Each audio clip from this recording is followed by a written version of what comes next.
What's your F not again story? Story 1. I left a friend's house to drive the 10-minute drive home. I didn't pee before I left, 'cause just 10 minutes. I got pulled over for a broken headlight less than a half mile before I got on the freeway. That guy let me go quickly with no issue. I get on the freeway and before I even left the on-ramp I was pulled over again by a different jurisdiction. I laughed as he walked up to my car due to the absurdity of it. He was really nice, but holy shit did I have to pee. I started crying because I was about to pee myself. I couldn't even make it home, so I had to stop at a gas station to use the bathroom. I couldn't even stand up straight, so I had to hobble to the bathroom while still crying. I swear I looked like a battered woman. Next story. Late to the game, but I have a very strange one. I was dating this girl, and at one point she started telling me that she was thinking about getting a tattoo. So I basically said, "Hey, sounds cool. Let me know if you decide to get it, and I can go with you." She replied, "Oh, well, other guy was going to take me one day. You'd probably be at work at that time." Surprise. She had been cheating on me with that guy. Next relationship, and I'm not fucking kidding. "Hey, I was thinking about getting a tattoo." So I reply, "Cool. Hey, let me know when you are thinking about getting it, and I can take some annual leave and go with you." She replied, "Oh, well, other guys. Yeah. Said he wanted to go with me, and I know you two don't exactly get along. And god damn it, she ended up cheating on me with him. Twice, in a row, back to back. Other." Next story. Surgery. I keep needing surgery. At the age of 14-ish, I had 2 abdominal surgeries within the span of 3 months for the same problem. At 17, I was told my congenital heart condition was getting serious enough that surgery was my best shot. At 22, now, I have what is called a colossian on my lower eyelid, and if it doesn't resolve by itself, we'll need surgery to remove. But I've been told this is not a major procedure. Kind of like the many valvuloplasties I've had. I keep needing surgeries, edit. So, seems like a lot of people relate to this, though how many surgeries become too many is increasingly seeming to me an entirely subjective classification. I wish the best of health to everyone, scary procedures or not. I hope we all have the perseverance and cynical wit to get us through every curveball and lemon life throws at us. Also, huge thank you to everyone who's suggested something to help reduce my eye condition thing. I will be trying them all. Next story. Lyme's disease flare-ups. Be going about my day like normal when I suddenly feel slightly uncomfortable. Oh fuck, here we go.jpg. Usual, Ellie go home. Feel really uncomfortable by now. Friends, family, or significant other will usually confirm that I feel hot at that moment. Then spend 12 or so hours incapacitated in a fevered delirium wanting to die.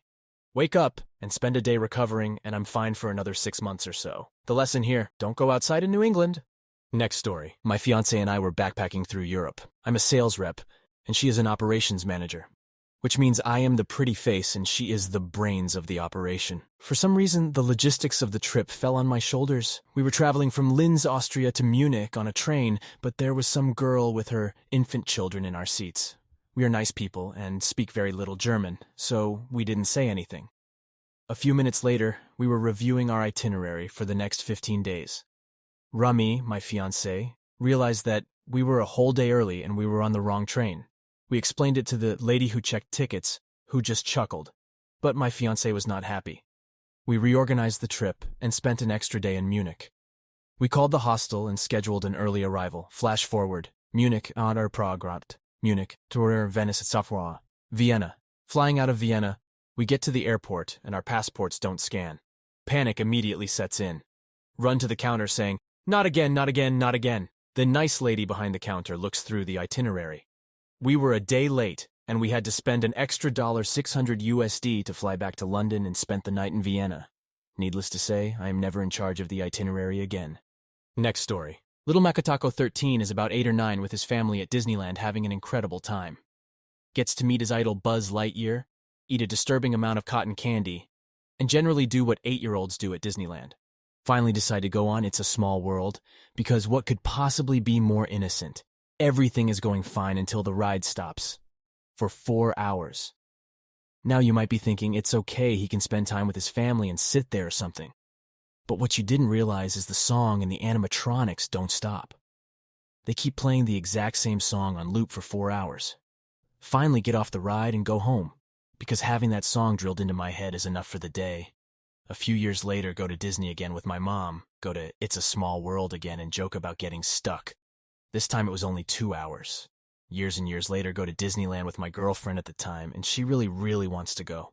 I tell her that I've been stuck on it multiple times, but she reassures me it'll be fine, and I'm being a baby.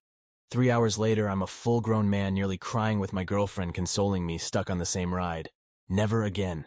Next story. I work in an aged care facility, which also houses quite a few residents with dementia. When I first started, I was not expecting the sights I would encounter. My first day was a gradual introduction to the processes of this facility. When I say gradual, I actually mean I was mopping shit-filled rooms for 6 hours. Of course, the alternative was trying to reason with someone who had just smeared shit on the walls. Then I came back the next day. It became obvious that this was regular occurrence. Fuck, not again, was honestly muttered more than once. And even though I've been here 2 years, I keep finding myself saying, fuck, not again, every morning. Edit. Spelling and grammar. Next story. We know that you have aspirations to own your own business, so we're going to give you more responsibilities at work. What's that? More money? Well, no, we don't really have the resources for that. But as soon as event happens, we can discuss moving you up to management. This happened at my last job, and I didn't stand for it. It's happening right now at my current job, and I don't have a fallback job or any prospects, so I'm now in charge of a bunch of shit the managers decided wasn't their job, and not getting a single cent for it. Worse, I'm losing high tip shifts because all this management work moves me to daytime instead of evening shifts. Yay, service industry. Next story. Shingles 4 times and counting. Always on the right side of my torso, the one I like to sleep on. Damn stuff hurts, and that is an understatement. Just a t-shirt rubbing against those bumps is like getting hit with a hot poker. Edit. Got my first case when I was in my 20 EOS. They didn't have a vaccine back then, 30 years ago. The vaccine will help someone that has already had the shingles. I've tried Valtrex and other antivirals, and they just don't help. It's been 10 years since I've had an outbreak, and I'm hoping that it never comes back.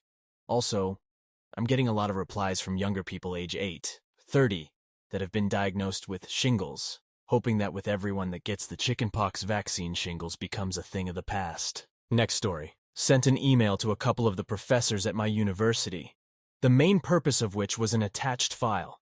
Forgot to attach the file. Sent another email like, "Whoops, sorry everyone, forgot to attach the file. Please find it attached here." Forgot to attach it again. This alone still makes me cringe.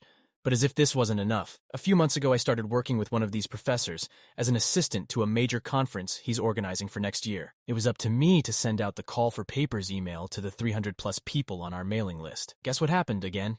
Greatly enjoyed the sea of emails I immediately received about the mystery file that was never attached. Thank you for the gentle reminder that my life is a never-ending nightmare of incompetence. Next story. Bed bugs. Jesus Christ. The barracks I lived in was filled with them. It took months before anyone would do anything, and we weren't allowed to rent a local hotel. After weeks of treatment, it seemed we were bedbug-free. I moved into an apartment off base, and not a week later I saw those little bastards crawling across my new apartment floor. I've never since felt the rush of fear/anger/sadness that I felt after seeing those bastards again. It took 2 more months of more treatment. I'm still not sure if the apartment building had them or I brought them with me. It's been about 6 years and I haven't seen the little bloodsuckers, but I still get a mini panic attack if I see a breadcrumb in bed. Next story. I'm a fairly heavy sleeper, so for a long time I've had a loud alarm clock placed across the room, so that when it goes off, I'm fully awake due to the time it takes to get up, walk across the floor, and turn the thing off. Recently, however, my body decided it wasn't going to let me get in the way of sleep that easily. So now whenever it's been going off, I'll unconsciously get up, walk across my bedroom, tear the clock out from its socket, and then drag it back into bed with me. I've woken up snuggling my alarm clock enough that I now have to place multiple alarms around the room in order to make sure I don't just spoon my household appliances.